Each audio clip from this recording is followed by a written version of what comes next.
ठीक है भाई। तो पापा बोलते थे ना वीडियो बनाइए ज़रा, क्योंकि नहीं ये विदाउट कवर के लेके आए ना जी। इसलिए डाउट होता है। अच्छा ये वैसा मिला है, पैकिंग में मिला है। हाँ पैकिंग में नहीं ऐसे लेके, खाली हो हाँ तो ये कैसे खिलाएं? तो इसे क्या थोड़ा कभी कभी हो जाता है, कभी कभी तो बहुत अच्छे पैकिंग में लेके आते हैं, कभी कभी ना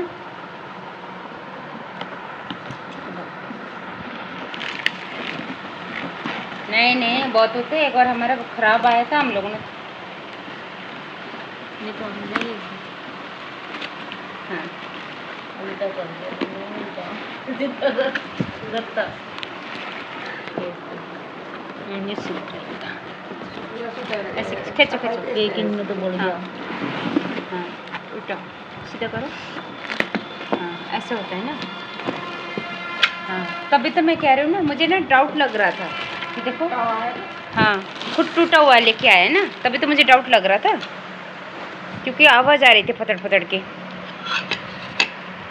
ये हमें ना डैमेज वाला सामान पकड़ा दिया है इन्होंने, ठीक से पैक करके भी नहीं लेके आए हैं ये लोग। पहले भी ऐसे कर रहा था और अब की भी ऐसे कर रहे हैं ये लोग। मुझे डाउट लग रहा था कि आवाज़ आ रही थी ना।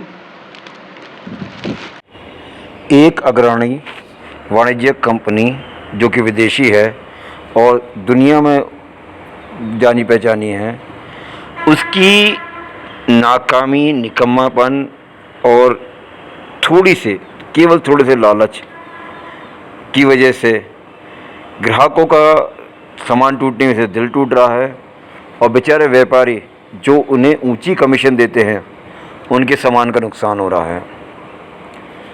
यह इंडक्शन चूल्हा हमने एक विदेशी कंपनी के प्लेटफॉर्म से मंगाया है।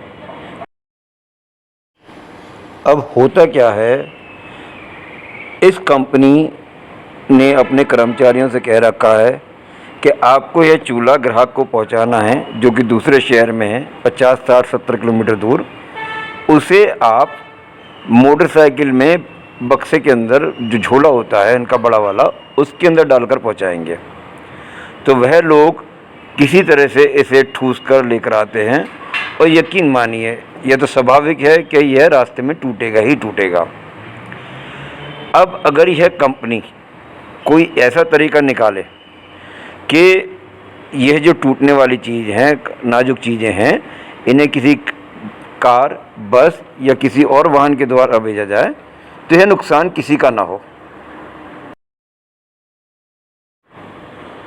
2 वर्ष पहले भी हमने जब इंडक्शन इनसे मंगाया था तो इन्होंने इंडक्शन मोटरसाइकिल के द्वारा भेजा जो कि रास्ते में स्वाभाविक तरीके से टूट गया, पर उस बार उन्होंने हमारा ये रिप्लेस कर दिया, तो हमारे को बदल कर दे दिया।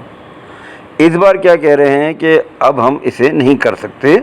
तो देखिए हमारे तो पैसे मिल जाएंगे बशर्ते 15-20 दिन इनके पास रहें, लेकिन जो बेच रहे हैं व्यापारी हैं, एक तो काफ़ी बड़ा कीमत का हिस्सा ये कंपनी को देते हैं और ये नुकसान ये उन बेचारे व्यापारियों को झेलना पड़ेगा।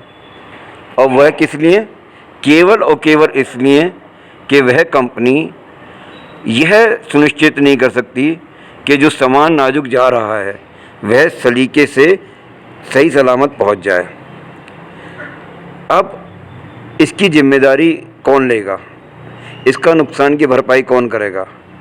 वह बेचारा व्यापारी ही करेगा जिसने अपने पैसे से यह सामान खरीदा और ग्राहक को पहुंचाया इस कंपनी के द्वारा, और नुकसान उसी का होगा, कंपनी का कुछ नहीं होगा। कंपनी से निवेदन है अपने तरीके सुधारें जिससे ग्राहक का विश्वास इनमें कायम रहे और व्यापारी को आर्थिक मानसिक हानि न हो।